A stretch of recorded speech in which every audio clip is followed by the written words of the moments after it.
ఈరోజు మనము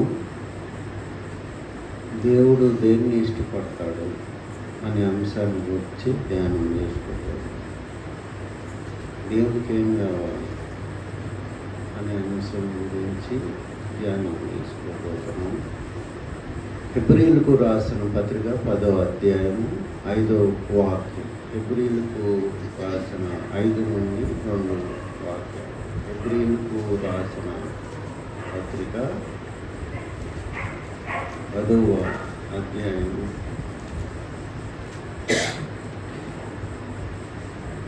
3 నుంచి చదవండి. 3 నుంచి అయితే ఆ బలులు అర్పించుట చేత ఏటేటా పాపములు జ్ఞాపకమునకు వచ్చుచున్నవి. ఎలయనగా ఎడ్ల యొక్కయు మేకల యొక్కయు రక్తము పాపమును తీసివేయుట అసాధ్యము. కాబట్టి ఆయన ఈ లోకమందు ప్రవేశించినప్పుడు ఇలాగ చెప్పుచున్నాడు, బలియు అర్పణయు నీవు కోరలేదు గాని నాకొక శరీరమును అమర్చితివి. పూర్ణ హోమములను మీకు ఇష్టమైనవి కావు. చాలా పరిశుద్ధులైన దేవా, కృప కలిగిన దేవా, ఈ వాక్యాన్ని దీవించి ఆశీర్వదించమని, వాక్యం వివరించనయున్న నాకు నీ ఆత్మ సహాయం దయచేయమని, వచ్చిన ప్రతి బిడ్డతో ఈ వాక్యం ద్వారా మాట్లాడమని యేసుక్రీస్తు నామములో ప్రార్థిస్తున్నాను తండ్రి. ఇక్కడ హెబ్రీ గ్రంథకర్త కీర్తనలు 40వ అధ్యాయము 6-7 వాక్యాల్లో ఉన్న ఈ వాక్యాన్ని ఇక్కడ రికార్డ్ చేస్తున్నాను. కీర్తన గ్రంథం 46-7 అంటే ఇక్కడ ఒక చిన్న మాట తేడా వస్తుంది. నాకు ఒక శరీరమును అమర్చితివి అనే దాంట్లో నాకు చెవుల్ని ఇచ్చావని ఉంటాను. కాబట్టి అక్కడ కూడా బలియు అర్పణయు నీవు కోరలేదు. దావీదు కూడా అంటాడు కీర్తనలు 51వ అధ్యాయం 16-17 వాక్యంలో, నీవు బలిని కోరువాడవు కాదు, కోరిన యెడల నేను అర్పించగలను. దహన బలులు నీకు ఇష్టమైనవి కాదు, విరిగి నలిగిన హృదయమే నీకు ఇష్టమైన బలి. కాబట్టి దేవుని మనసు మొట్టమొదటి నుంచి కూడా ఒకేలాగా ఉంటాం మనం చూస్తాం. పాత నిబంధన, కృత నిబంధన రెండిట్లో కూడా దేవుని మనసు ఒకేలాగా ఉండటం మనం చూస్తాం. అందుకనే ఆయన మార్పు చెందని దేవుడని మనకి వాక్యంలో రాయబడి ఉందన్నమాట. కాబట్టి దేవుడు మనల్ని ఎన్నుకున్నాడు. సంఘంగా ఆయన వివాహం చేసుకుంటాడని మరి చెప్పబడి ఉందన్నమాట. ఆయన సంఘాన్ని దేవుడికి కావాల్సింది ఎవరు? మనమే. ఆయనకి కావాలి. కానీ మన బళ్ళు కానీ మన డబ్బులు కానీ ఆయనకి అవసరం లేదని ఈ వాక్యం యొక్క భావన. అయితే సంఘం ఎగ్జిస్టెన్స్ కోసం దేవుడు పాత నిబంధన గ్రంథంలో ఒక నియమం పెట్టాడు. మలాకి గ్రంథం 3వ అధ్యాయం 10వ వాక్యంలో మరి 10వ వంతు నాకు ఇవ్వాలంటాడు. తర్వాత 10వ వంతు ఇవ్వకపోతే దొంగని కూడా ఆయన చెప్తాడు. ఇదంతా దేవుడు దేనికి ఉంచాడంటే ఒక డివైన్ ఆర్డర్ కోసం, మరి యాజకులు లేవీలు బతకటానికి, ఆ యొక్క సంఘం మెయింటెనెన్స్ కోసం ఆ రోజుల్లో దేవుడు ఆ నియమాన్ని పెట్టాడు. అయితే ఇప్పుడు దేవుడు ఏమంటున్నాడంటే, యేసు ప్రభు మరి ఆయన బలిని కోరువాడవు కాదన్న. ఆయనకి ఏం కావాలి?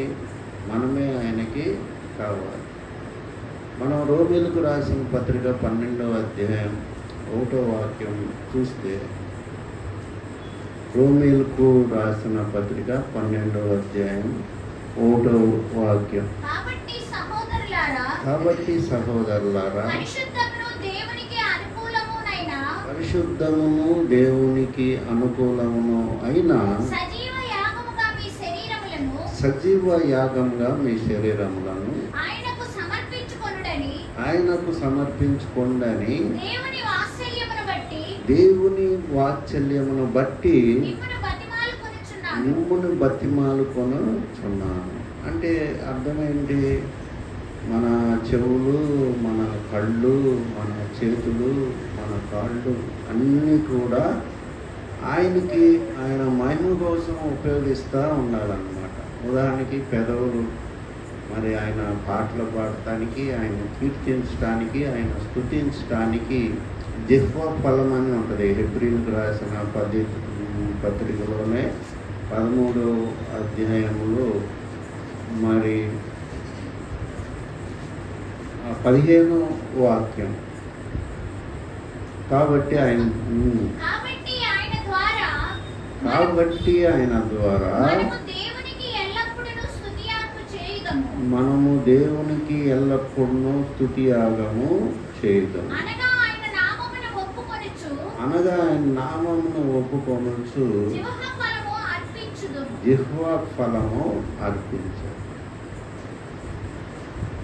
మరి మన కళ్ళు, మన పెదాలు, దావీదు అంటాడు, దేవా అబద్ధమాడు పెదవుల నుండి, మోసకరమైన నాలుక నుండి నా ప్రాణాన్ని రక్షించు.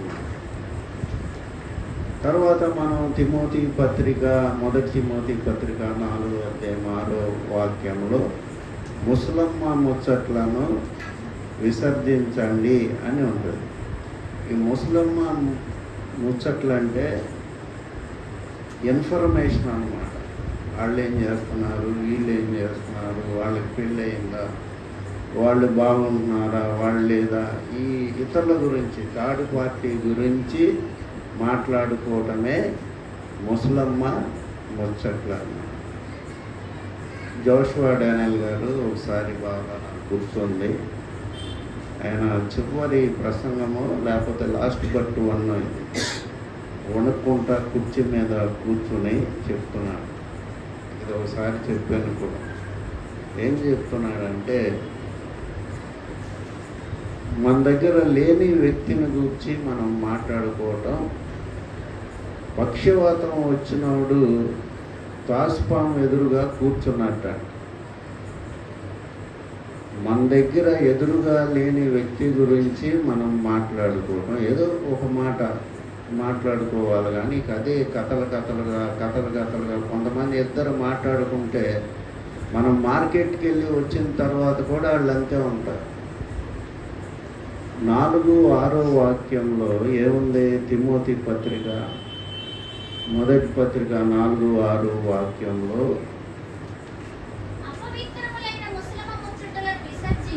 అపవిత్రములైన ముసలమ్మ ముచ్చట్లను విసర్జించి దేవభక్తి విషయంలో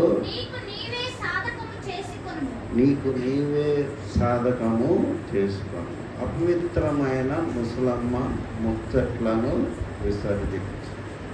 కాబట్టి దేవుడు మనకిచ్చిన సమయాన్ని మనం వృధా చేసుకోకూడదు.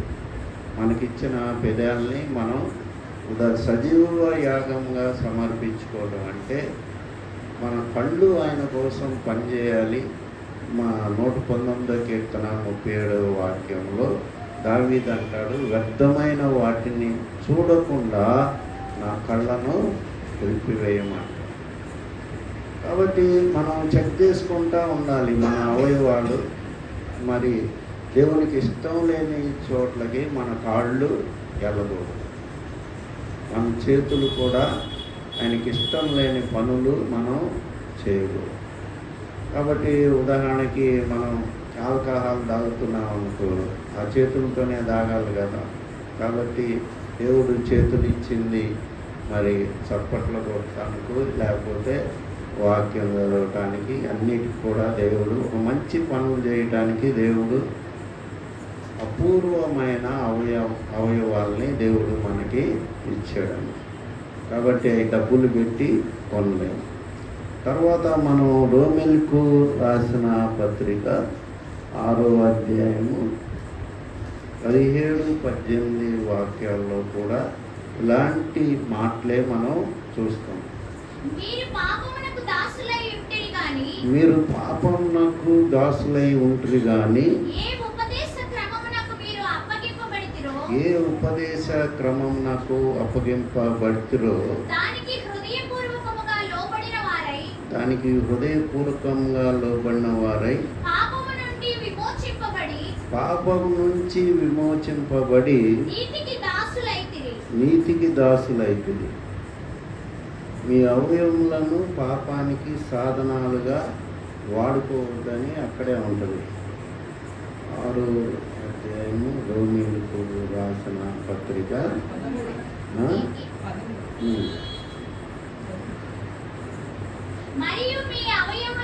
మీ అవయవములను దుర్నీతి సాధనములుగా పాపమునకు అప్పగింపకుడి. కాబట్టి సజీవ యాగంగా ఆయనకి దేవుడు ఏం కోరుకుంటున్నాడంటే మన నుంచి మన శరీరం అంతా కూడా ఆయన్ని మహింపరిచేదిగా, ఆయన్ని ఘనపరిచేదిగా, ఆయన రాజ్యానికి సహాయపడేదిగా ఉండాలని దేవుడు కోరుకుంటున్నాడు. కాబట్టి దేవుడు మనకి 10వ వంతు అనేది ఆల్మోస్ట్ కొత్త నిబంధనలో అంటే 10వ వంతు ఇవ్వటంలో తప్పు లేదు. కానీ ఒక్కొక్కళ్ళకి ఏం జరుగుద్దంటే వాళ్ళు జీవించడమే చాలా కష్టంగా ఉంటుంది, డబ్బులు ఏం మిగలవు. మరి అలాంటప్పుడు వాళ్ళు ఎలాగిస్తారు 10వ వంతు? మనం కొరింథీయులకు రాసిన 2వ పత్రిక 9వ అధ్యాయం 7వ వాక్యంలో నీ హృదయంలో ఒప్పుకున్న దాన్ని నువ్వు ఇయ్యాలని ఉంటుంది. కొరింథీయులకు రాసిన పత్రిక సనుగు కొనకయు బలవంతముగా కాకయు ప్రతి వాడును తన హృదయములో నిశ్చయించుకున్న ప్రకారము ఇయ్యవలను. కాబట్టి దేవుడు ట్యాక్స్ కలెక్టర్ కాదు, ఇంతకి ఇంత ఇయ్యాలను అని. తన హృదయంలో దేవుడికి అన్నీ తెలుసు, ఆయన మహాజ్ఞానం అన్నమాట. ఒక్కొక్కళ్ళకి ఏం మిగలవు, ఒక్కొక్కళ్ళకి అప్పులు చేసి పాపం మళ్ళీ మైనస్లో ఉంటారు. 10వ వంతు కొంతమంది అప్పుడు కూడా ఇస్తారు, 10వ వంతు తీసి పక్కన పెడతారు. అయితే అది మంచి అలవాటే, కానీ దేవుడు ఖచ్చితంగా ఏం చెప్పలా మనకి, నువ్వు ముందు 10వ వంతు ఇక్కడ పెట్టు, తర్వాత గుడికి రా. మదనపల్లి రాజశేఖర్ అని ఆయన చెప్తుంటే నేను విన్నాను. ఒక సంఘానికి వెళ్ళాడంట విశాఖపట్నం. ఆ పాస్టర్ గారు కొంతమందిని దూరం పెట్టి కొంతమందికి రొట్టె మరి ద్రాక్ష రసం ఇచ్చాడంట. ఆ దూరం పెట్టిన వాళ్ళు ఎవరని ఈయన అడిగాడంట. వాళ్ళ అయ్యగారు వాళ్ళు 10వ వంతు ఇవ్వలేదు, అందుకనే వాళ్ళని దూరం పెట్టాను అన్నాడంట ఆ పాస్టర్. అది మంచి సంఘం, మళ్ళీ డేవిడ్కి కూడా తెలుసు అన్నాడు. ఆ సంఘం మెయిన్ రోడ్డు మీద ఉంటుంది.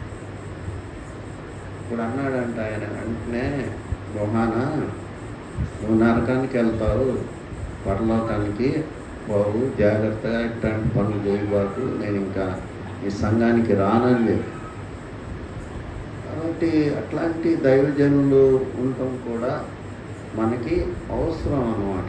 ఏదో మనకి బాగా భోజనం పెట్టారు, ఏసీ రూమ్ ఇచ్చారని వాళ్ళని పొగిడి అట్లాగా ఉండకుండా ఆయన ఖచ్చితంగా చెప్పాడు, అది కరెక్ట్ కాదని. కాబట్టి దేవుడు మన నుంచి కోరుకునేది ఏంటంటే సజీవ యాగంగా మన శరీరాన్ని, అంటే అన్ని అవయవాలు కూడా ఆయన మహిమ కోసం, ఆయన రాజ్య విస్తరణ కోసం పనిచేస్తూ ఉండాలి. అది దేవుడు మానవుణ్ణి కోరుకునేది. ఆయన ఏమన్నాడు, నేను వెళ్తున్నాను, ఆదరణకర్తను పంపుతాను, మరి అన్యులకి తెలియదు ఆదరణకర్త అంటే ఎవరో, మీకు తెలుసు, ఆయన మీలో ఉంటాడు, మీతో కూడా ఉంటాడు. దేవుని ఉద్దేశం ఏంటంటే పరిశుద్ధాత్మ ద్వారా మనలో నివసించాలని ఆయన యొక్క ఉద్దేశమై ఉంది. కాబట్టి దేవుని ఉద్దేశాలని మనం తెలుసుకోవలసిన వాళ్ళమై ఉన్నాం.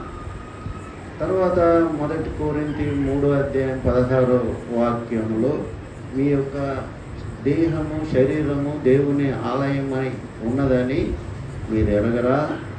ఎవడైనాను నా ఆలయము పాడు చేస్తే నేను వాడిని పాడు చేస్తాను. తర్వాత మళ్ళీ 1 కొరింథీ 6 చివరి వాక్యములో మీ దేహము మరి దేవుని ఆలయమై ఉందని పరిశుద్ధాత్మకు నిలయమై ఉందని మీరు ఎరుగురా? మీరు మీ సొత్తు కాదు, విలువ పెట్టి కొనబడిన వారు. కాబట్టి దేవుడికి ఏం కావాలి? మనం ఇచ్చే డబ్బులు కాదు, మనం పాడే పాటలు కాదు, మన ఆరాధన కాదు. కొంతమంది ఎంతో ప్రాంప్ట్గా చర్చికి వెళ్తూ ఉంటారు, కానుకలు ఇస్తూ ఉంటారు, మరి ఎంతో ఆరాధన క్రమంలో పాల్గొంటూ ఉంటారు. అయితే వాళ్ళు మరి సజీవ యాగంగా దేవుడికి సమర్పించుకుంటున్నారో లేదో అనేది పరీక్షించుకోవాలి. కాబట్టి మనం ఎన్నిసార్లు మరి మనం బైబిల్లో కొంతమంది స్త్రీలను చూస్తాం. లోకాసు వార్త 7 చదవనక్కర్లేదు.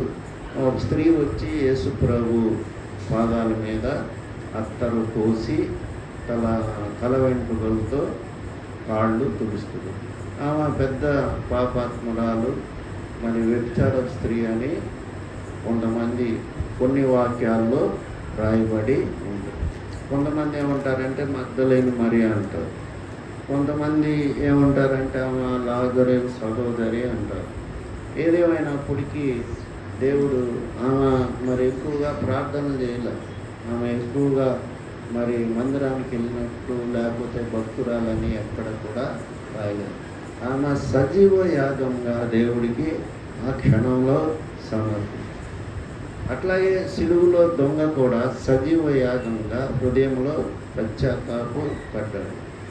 అట్లాగే సమరయ స్త్రీ కూడా సజీవ యాగంగా మరి దేవుడికి సమర్పించుకోబట్టి పరిగెత్తుకుంటా పోయి వచ్చిన నీళ్ళ పని మర్చిపోయి మరి నాతో మాట్లాడేవాడు మెస్సయ్య కాడ, నా విషయాలన్నీ ఆయన తెలియజేశాడు, మీరు కూడా వచ్చి చూడండి అని పరిగెత్తుకెళ్ళి అందరినీ తీసుకొచ్చి వాళ్ళు యేసు ప్రభుని రిక్వెస్ట్ చేసి వాళ్ళ యొక్క ఊళ్ళో సమరయ దీంట్లో గ్రామంలో 2 రోజులు ఉండేటట్లు నిలుపుదల చేసింది.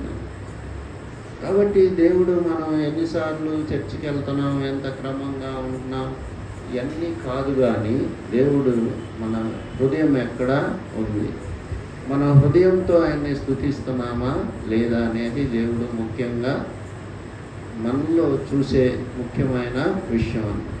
దేవుడు ఆత్మ కనుక ఆయన్ని ఆరాధించువారు ఆత్మతో సత్యంతో ఆయన్ని ఆరాధించారు. కాబట్టి మనం మరి మన మైండ్ మన కంట్రోల్లో ఉందా లేదా? ఒకసారి పిచ్చి పిచ్చి ఆలోచనలు వస్తాయి, ఎక్కడికో వెళ్ళిపోతాం, మనకే తెలియదు. బండి నడిపేటప్పుడు, బైక్ నడిపేటప్పుడు ఎక్కడికో వెళ్ళిపోతాం ఆలోచన. అంటే అర్థమైంది, మన మైండ్ అనేది మన కంట్రోల్లో లేదని అర్థం చేసుకోవాలి. చేసుకుని దేవుడిని అడగాలి. మన మైండ్ని మనం కంట్రోల్లో పెట్టుకోవడం చాలా ముఖ్యమైన విషయం అన్నమాట. అది దేవుని సహాయం లేకుండా మనం మన మైండ్ని కంట్రోల్లో పెట్టుకోలేము. కాబట్టి మరి మనం ఏం చూస్తున్నామంటే సౌలు విషయంలో సమూయేలు ఏం చెప్తాడంటే,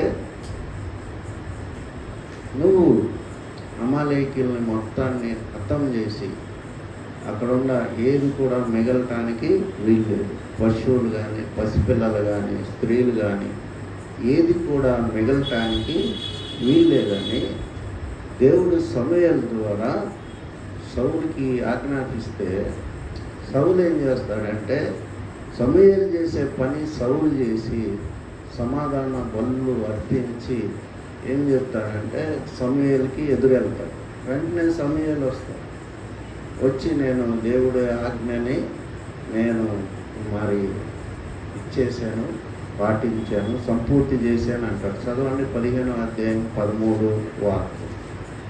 సమూయేలు గ్రంథం, మొదటి సమూయేలు గ్రంథం 15వ అధ్యాయం 13 వాక్యం.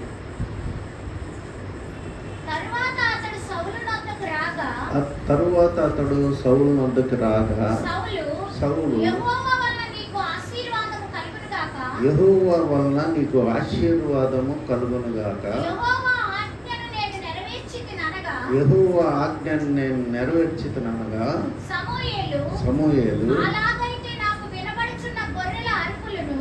అలాగైతే నాకు వినపడుచున్న గొర్రెల అరుపులను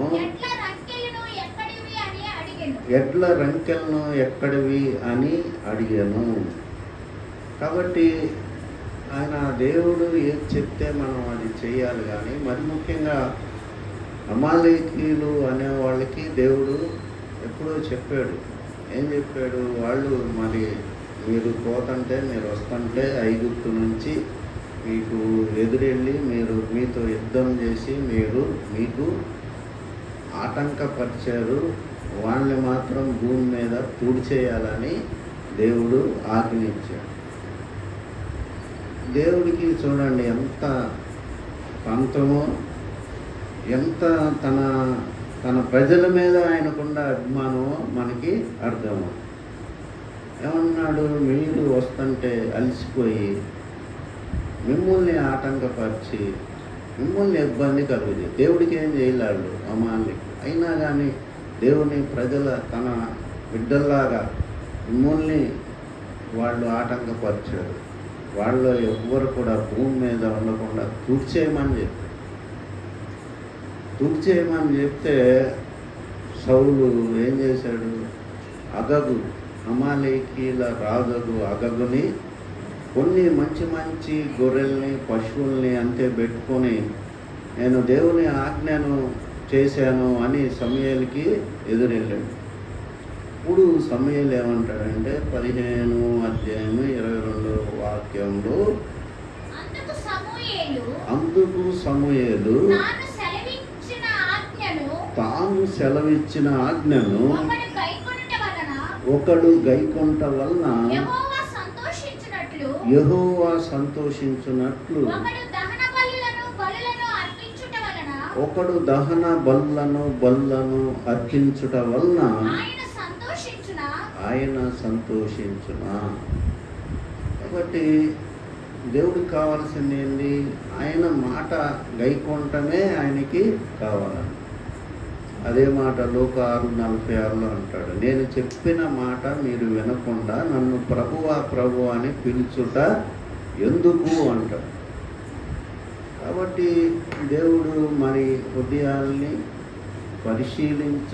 పరిశోధించే దేవుడై ఉన్నాడు. చాలామంది ముఖ్యంగా పాస్టర్లే భక్తి నాటకం ఆడుతూ ఉంటారు. హల్లెలూయా అంటాం, పరిశుద్ధాత్మ దిగుతుంది అంటాం, ఇక నుంచి మీ జీవితాలు మారిపోతాయి అంటాం. రకరకాల నాటకాలు డబ్బుల కోసం మరి రామాళ్ళు బుర్రకథల కంటే ఎక్కువగా మరి నాటకాలు ఆడతాం.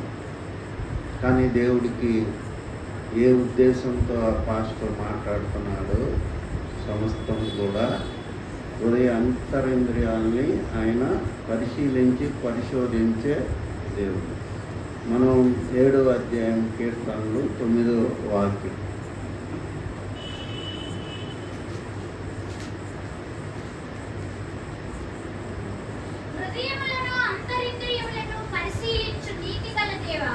హృదయములను అంతరింద్రియములను పరిశీలించి నీతిగల దేవ. కాబట్టి మనల్ని మనం మోసం చేసుకోకూడదు. భక్తి విషయం దేవుడికి దావీదంటే ఎందుకు ఇష్టం?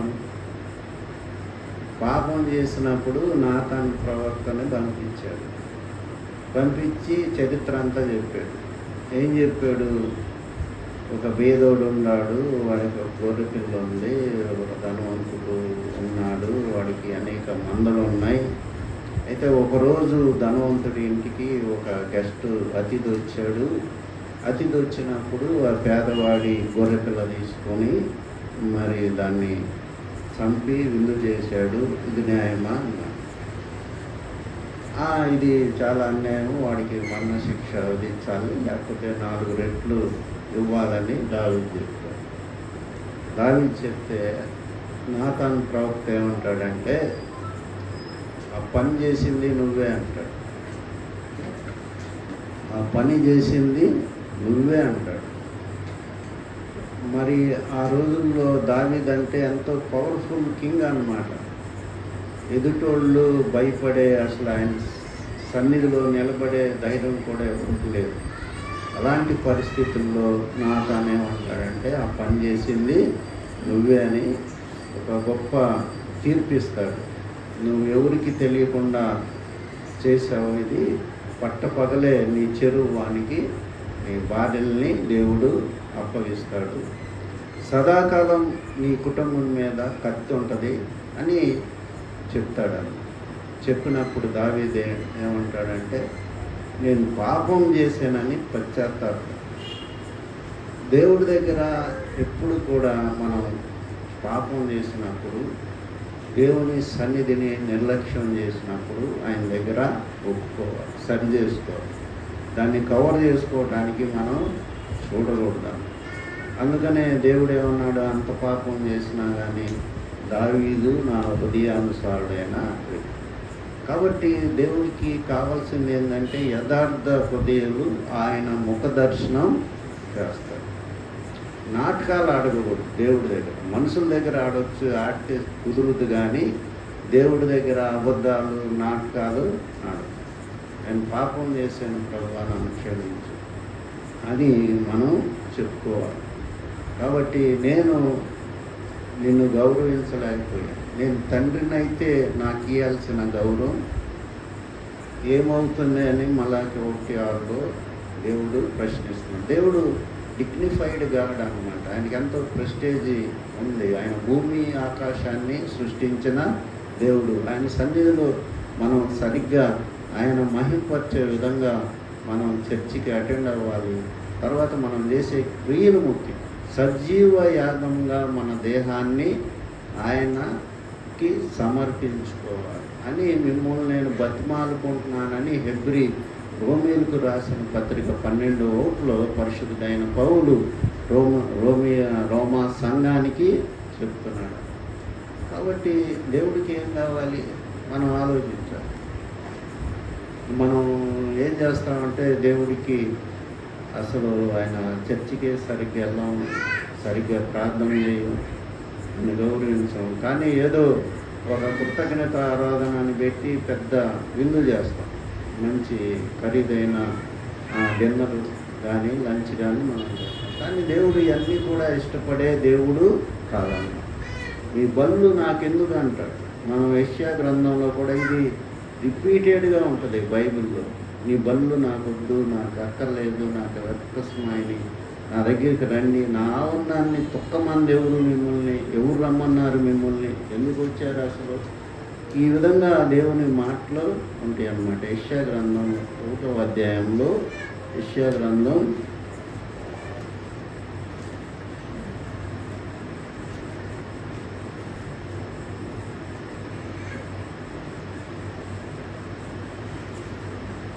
11-12 వాక్యాలు.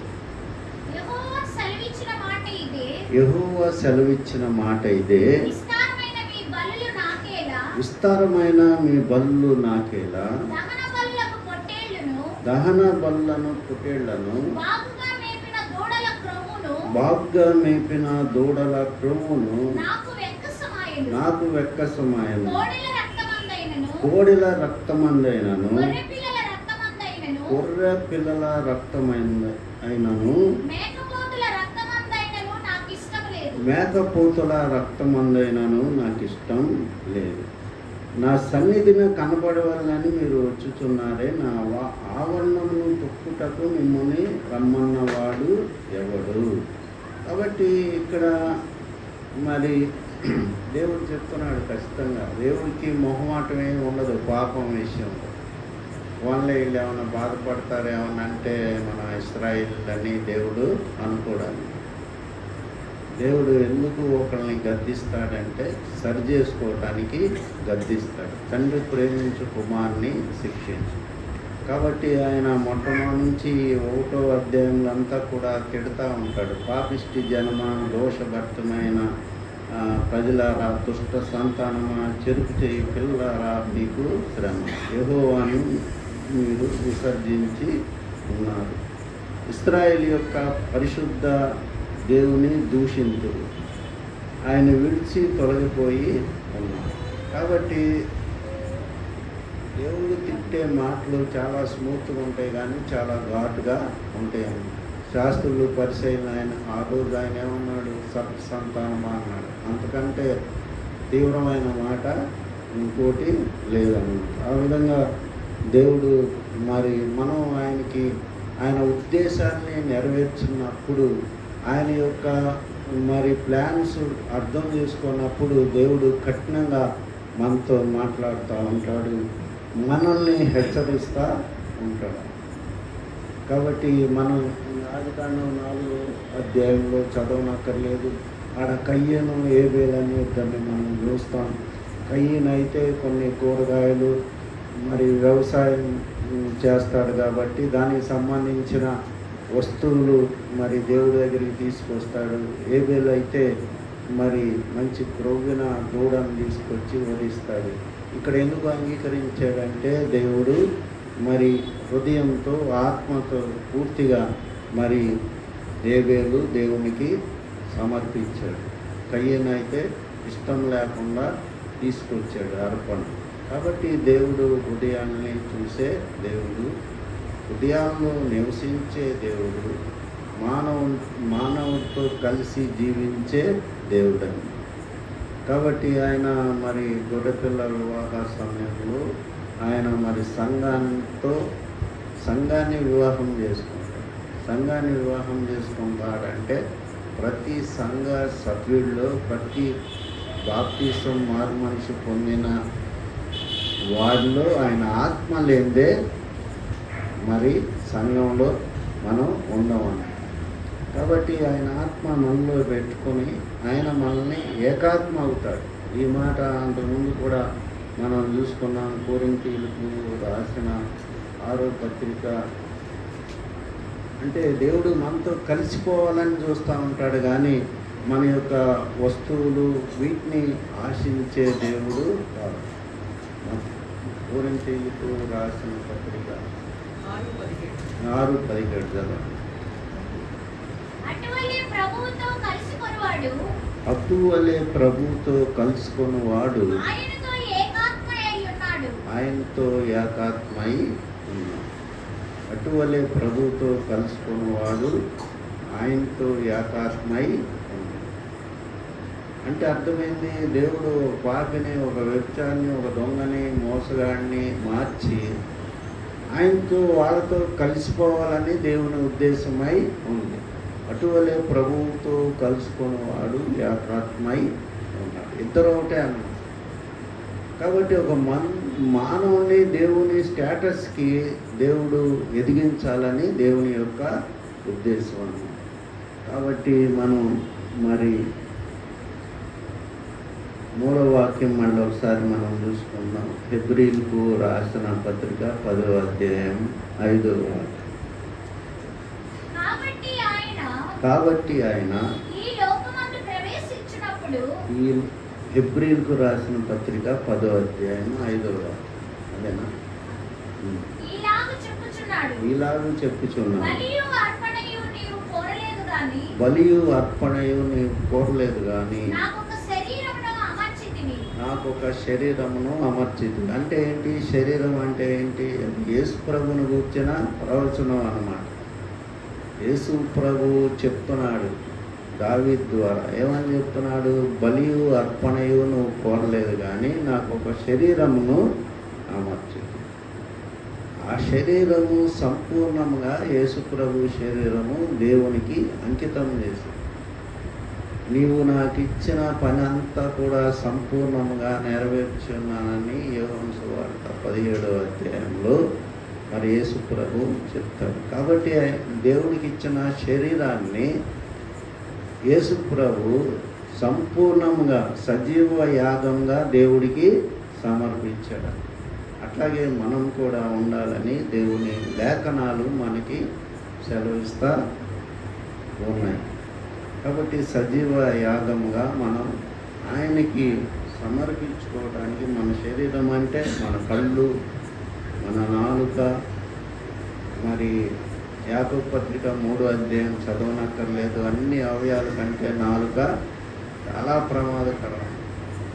కొంతమంది భలే అబద్ధం ఆడతారు, అసలు పక్కన మరి అది ఆడుతూ ఉంటారు. కాబట్టి నాలుగు చాలా ప్రమాదకరమైంది. అది ఒక మనిషిని శపించుద్ది, ఒక మనిషిని ఆశీర్వదించుద్ది ఆ నాలుక.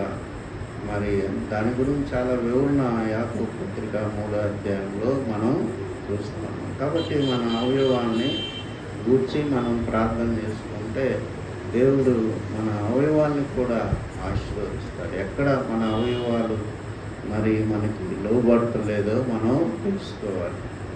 దావీదు తెలుసుకున్నాడు. ఏమన్నాడు? దేవా, అబద్ధమాడు పెదవుల నుండి, మోసకరమైన నాలుక నుండి నా ప్రాణాన్ని రక్షించు. అంటే అర్థమైంది, ఆయన అవయవాలు ఆయనకి లోబడతాడు.